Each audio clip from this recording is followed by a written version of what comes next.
Halo YouTube, ketemu lagi dengan channel Balinis Kultur Hindu. Hari ini saya akan membuat canang rake untuk saya aturkan di hari purnama.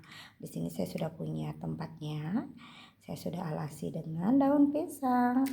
Saya taruh buah, kemudian buah pisang maksudnya, buah jeruk. Di sini ada saya punya ini jajanan buahnya itu sesuai dengan kemampuan dan selera saja nih. Kemudian tidak lupa di sini juga saya punya jatuh dia jajak Bali dan canang. Ini biasanya canang rake ini saya aturkan setiap hari purnama di Pelinggih Taksu dan Rong 3 juga.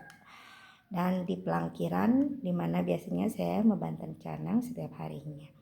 Demikian dulu, semoga video Niki bermanfaat. Bye bye, salam rahayu.